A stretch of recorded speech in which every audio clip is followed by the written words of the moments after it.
राज्यसभा के सदन के नेता एक सवाल उठाए और वो जो सवाल उन्होंने उठाया था हमारे सदन को कोई संबंध नहीं था, क्योंकि डेमोक्रेसी के बारे में जो राहुल जी ने वहाँ के कॉलेजों में और सेमिनार में कहा था, उस बात को उन्होंने राज्यसभा में उठाया। एक तो रूल्स के तहत ये गलत है और मुझे समझ में नहीं आ रहा है, जो हमारे चेयरमैन साहब हमेशा रूल्स की बात करते हैं, तो किस रूल में और एक व्यक्ति और दूसरे सदन का सदस्य है और उसके बारे में यहाँ पर एलिगेशन लगाना और उनके भाषण को अपने ढंग से पेश करना, ये काम सदन का नेता गोयल जी ने किया और ऐसी अभद्र भाषा उन्होंने इस्तेमाल किया कि शर्म आना चाहिए, वो आना चाहिए। अरे जो चीज़ें राज्यसभा में आप बोल नहीं सकते, अगर आपको बोलना है तो नोटिस देकर लोकसभा में बोल सकते थे, लेकिन उन्होंने ये नहीं किया, क्योंकि इस देश के डेमोक्रेसी को अपमान करने का उनका सारा प्रयत्न है और खुद डेमोक्रेसी को यहाँ कुचल रहे हैं। डेमोक्रेसी को और संविधान को कोई जगह मोदी जी के राज्य में नहीं है और बीजेपी के राज्य में नहीं है, क्योंकि हर एक ऑटोनमस बॉडी का वो मिसयूज कर रहे हैं, हर एक एजेंसी का वो मिसयूज कर रहे हैं और कोई नोटिस नहीं, रूल ऑफ लॉ नहीं है, लेकिन वो मन माने जैसा एक डिक्टेटर देश को चलाता है वैसा ही वो काम यहाँ पर कर रहे हैं। और ये लोग डेमोक्रेसी की बात करते हैं, ये लोग देशभक्ति की बात करते हैं और ये लोग देश के मान सम्मान की बात करते हैं। तो मैं पूछना चाहता हूँ मोदी साहब, मैं आपको 4 उदाहरण देता हूँ, ऐसे तो बहुत है।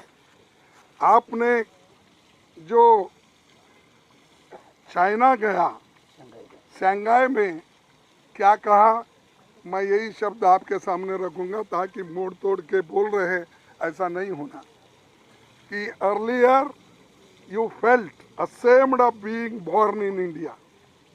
Now you feel proud to represent the country. Indians abroad had all hoped for a change in the government last year. ये किसने कहा? मोदी जी ने कहा, प्रधानमंत्री ने कहा।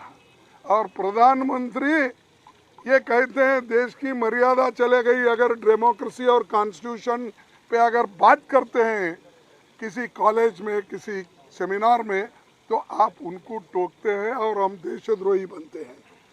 ये देशभक्त वहाँ जाकर ये बात उन्होंने कही। फिर उसके बाद साउथ कोरिया में उन्होंने क्या कहा? साउथ कोरिया में भी यही कहा, earlier people would lament, they would ask what sin they have committed to have been born in India.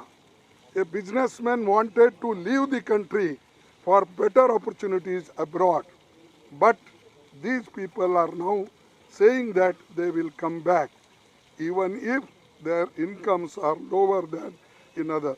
यानी 70 साल में जो कुछ इस देश में हुआ या जो इंडस्ट्रियलिस्ट बढ़े, जो इन्वेस्टमेंट हुआ, उसकी उन्होंने ऐसा कंडम किया कि उस वक्त के बिजनेसमैन बेकार थे, उस वक्त के लोग बेकार थे, उस वक्त के लोगों को कोई इज्जत नहीं थी, सिर्फ इन्होंने आने के बाद ही इज्जत बढ़ा दी, ये उन्होंने इसमें कहा। फिर उन्होंने और एक बात कही कनाडा में, उन्होंने वहाँ क्या कहा, देखिए उन्होंने ये कहा कि जिनको गंदगी करनी थी वो गंदगी करके चले गए, पर हम सफाई करेंगे। और दूसरी बात भी कहे, मैं ज़्यादा नहीं कुछ बोल, अरे गंदगी तो आप कर रहे हैं, डेमोक्रेसी को आप डिस्ट्रॉय कर रहे हैं, संविधान के धज्जे उड़ा दे रहे हैं, और सब एजेंसी को हाथ में लेके हर अपोजिशन पार्टी को दबाने का, कुचलने का, सप्रेस करने की बात आप कर रहे हैं। और ये ऐसा है, चोर उल्टा कोतवाल को डांटे, हाँ, उल्टा चोर कोतवाल को डांटे। ये ऐसे हैं, खुद तो डेमोक्रेसी को ख़त्म कर रहे हैं और डेमोक्रेसी को बचाने के लोग हैं वो। तो ये कहावत भी है और सबको मालूम भी है।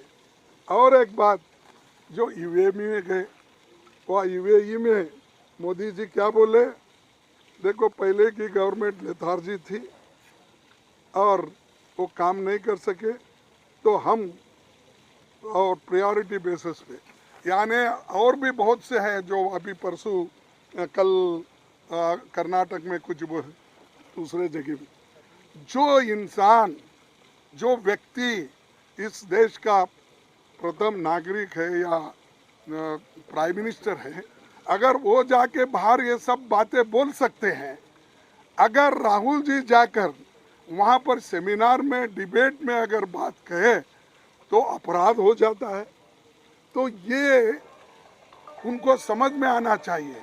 लोग खुद डेमोक्रेसी को कुचल रहे हैं, वो लोग ये सब बातें कर रहे हैं। इसीलिए आप सभी पार्टी के लोग, हमने यही कहा, देखो भाई आपको ये मसला उठाना भी है, आप उस सदन में उठा सकते हैं जिस सदन के वो सदस्य हैं, इस सदन के वो सदस्य नहीं है। तो इसीलिए हम आपके सामने ये बात कहने के लिए सभी पार्टी के नेता, 16-17 पार्टी के नेता लोग आए हैं। और हम क्या डिमांड कर रहे हैं, हम ज्वाइंट पार्लियामेंट्री कमेटी बिठाओ, जेपीसी बिठाओ अदानी के इशू पे, उसको डाइवर्ट करने के लिए, वो इशू को अलग करने के लिए ये बीच में उठते ही उनको 10 मिनट का टाइम मिला और मुझे सिर्फ 2 मिनट भी बोलने नहीं दिए। यानी ये क्या है, मैं किसी की कमजोरी नहीं बोल रहा हूँ, ये क्यों ऐसा डिस्क्रिमिनेशन हो रहा है। और जब अदानी की बात हम उठाते हैं, जेपीसी की उठाते हैं, तो फौरन एक तो माइक भी बंद होता है, दूसरे तरफ हंगामा भी शुरू होता है। ये जो है, इसके लिए आज भी हम जेपीसी डिमांड कर रहे हैं, सब मिलके इसके लिए एक हैं और हम लड़ेंगे इसके लिए। उनको क्या करना है, कैसा, वो तो छुपा लेने की बात कर रहे हैं, डिफेंड करने की बात कर रहे हैं, कर लेने दो, लेकिन हम छोड़ेंगे नहीं उनका पीछा। हम जैसा कुछ है ना, बेताल कैसा, विक्रम बेताल, हाँ विक्रम बेताल के जैसा हम पीछा लगेंगे, इसको